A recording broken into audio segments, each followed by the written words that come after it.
Across 39 exciting episodes, the crew of Fireball XL5 faced a variety of dangerous adversaries as they patrolled Sector 25. Lieutenant 90, send out a general alert.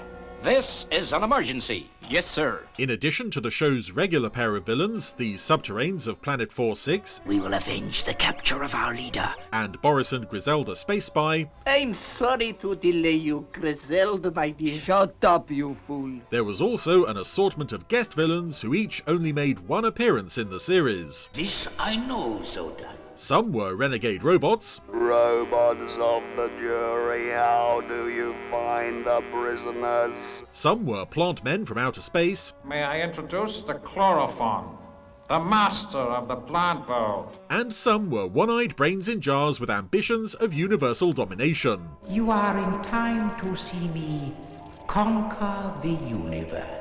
So, as you can imagine, their success rate was variable. Now we'll see who's the toughest, huh? Here is our selection of the top 5 guest villains to ever tangle with the Fireball XL5 crew.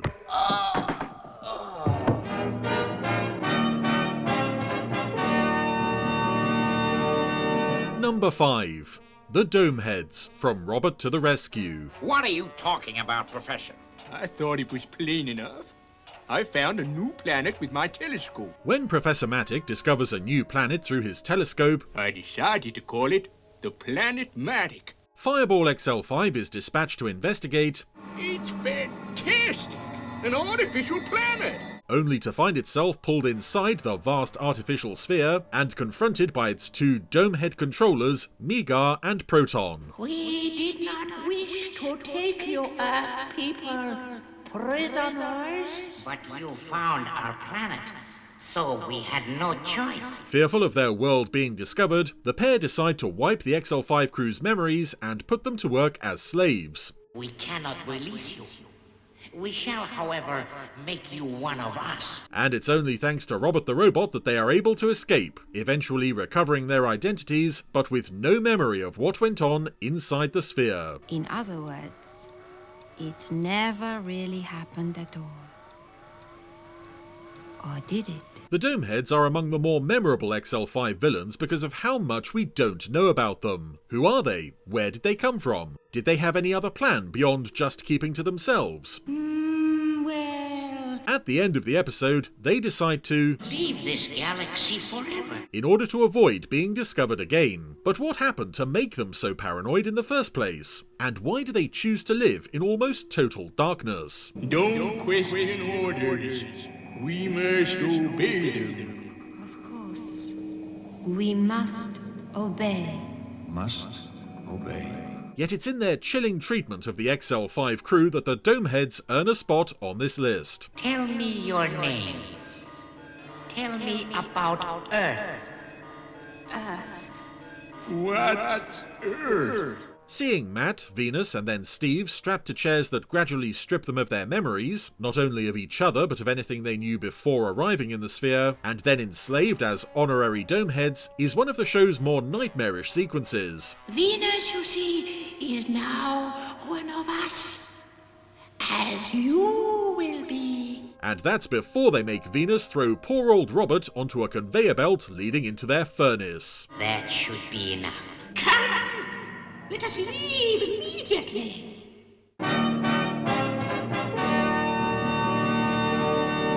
Number 4. Kudus, from The Last of the Xanadus. Who dares to look upon the secret of Xanadu? As discussed previously in our Supermarionation video, Kudus is one of the most unsettling Supermarionation villains of all time, well at home in an unusually creepy and almost nightmarish episode. Jumping space fish! Evidently the last survivor of the Kudus race of the planet Xanadu, he spends much of his time plotting revenge against the race that wiped out his people, the Lazoons.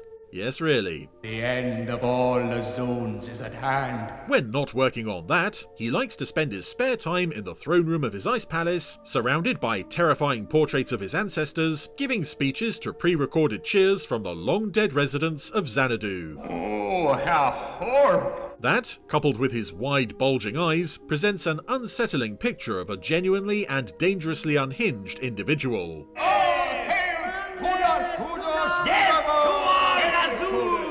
Having placed a curse on human explorer Jim Ireland, who made the mistake of landing on the forbidden world of Xanadu, Kudus then uses his new slave to deliver a virus to Earth to kill Zuni, But who would want to harm Zuni? and from there, all other Lazoons. Until there isn't a Lazoon left in the universe. Yes, apparently there are more. And even when Ireland is getting some sleep after his long journey back to Earth, Kudus appears at the foot of his bed in the middle of the night to yell at him to get on with the job. Destroy the Earth Lazoon! Yes, Fireball XL5 taking the idea of a monster under the bed in a new and even more terrifying direction. Yep, it's been tough, all right. Thankfully, the XL5 crew are able to obtain water from the Xanadu Temple's frozen fountain of eternal life in order to cure Zuni. But smashing the fountain causes Kudus to spontaneously age into an old man. I have failed you, my ancestors.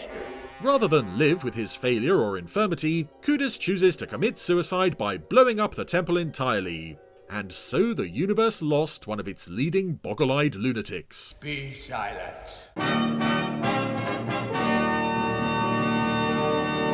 Number 3. The Aquafibian, from XL5 to H2O. Professor, take a look at that weird creature. Was there ever a more efficient or fanatical Fireball XL5 villain than the Aquafibian? All part of the job, I guess. Having wiped out almost the entire population of the planet Zophite, apparently by himself, although given that this is Fireball XL5 there may only have been a dozen people living there to start with, this silent fish man is obsessed with hunting down and destroying the last 2 survivors. Thankfully, the Fireball XL5 crew arrive in time to save them, but the rescue is one of their most challenging missions. That Aquafibian's ray gun sure is powerful. Armed with a weapon that can fire either toxic gas or a deadly beam ray capable of cutting into XL5's hull, the Aquafibian is an exceptionally dangerous adversary, equally threatening on land or underwater, as Steve Zodiac and Venus find out when Fireball Jr. sinks into the waters of the planet. Steve, the creature. Last seen taking a hit from the ray of Steve Zodiac's jetmobile,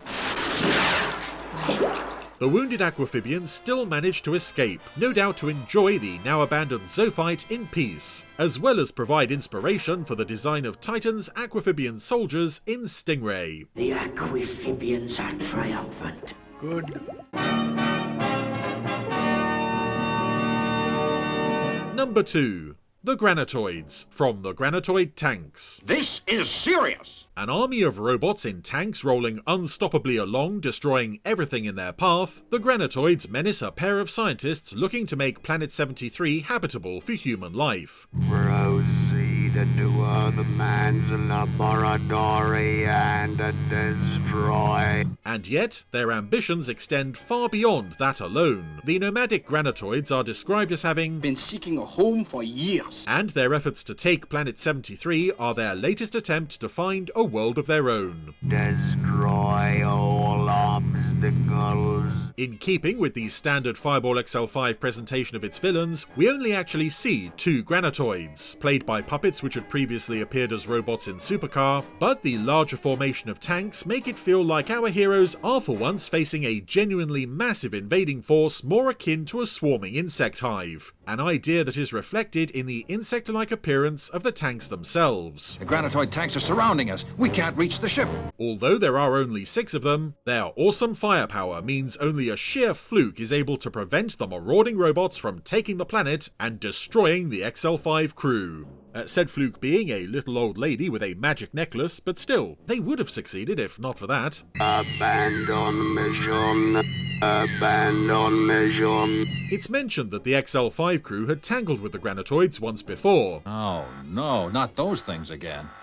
I thought we'd finished with them. while both of the scientists are also already aware of their devastating power, They are robots of hostile intelligence. suggesting a tantalizing history between humanity and the Granatoids that could have provided the series with another regular foe we would have loved to see make a return appearance. Return to Granatoid.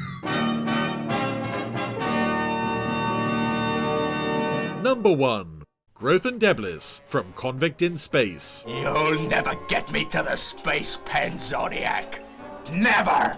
Sporting a very sinister appearance, a deliciously evil David Graham voice, Curse you, Steve Zodiac! and an endearing tendency to wave his fist in frustration whenever his plans are foiled, interplanetary espionage agent Grothan Deblis is another character who is already known to the XL5 crew, So Deblis is up to his old tricks again, huh? despite only making one appearance in the series. But one mystery must, it seems, remain. What happened to the top-secret plans Deblis stole? Having stolen top-secret plans, Deblis is then captured by the XL5 crew but sprung while on the way to the prison planet Conver by Mr. and Mrs. Space Spy, who are looking for a half share in the sale of said plans. Deblis is always good to his rescuers. Deblis cooperates with them in retrieving the plans from their hiding place on the planet Voldanda before abandoning the Space Spies at the foot of an erupting volcano. Fools!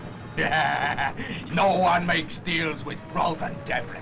Having already imprisoned their hostage, Professor Matic, in a tower right in the path of the oncoming lava, the stage is set for one of Fireball XL5's most spectacular model effect sequences, while Deblis attempts to make his escape. Gotta work fast. That tower will collapse at any minute. It's in his team up with the Space Spies that Deblis' villainy is clearly highlighted. As for every evil plan or idea they have, he always seems to be able to outdo them with suggestions of his own, often surprising them with just how far he is prepared to go. He can't do this to us. Stop him! When even your regular villains are saying that the guest villain is being a bit too naughty, you know you've got a very special character who deserved to make at least one return appearance. I mean, you can't tell him you disagree, he's got an axe for goodness sake. Why don't you shut up? Some memorable baddies there in that gallery of space rogues, but did we miss out one of your favourite Fireball XL5 antagonists? Stop crying, you weakling! Let us know who they were and why you think they are worthy of recognition in the comments below this video.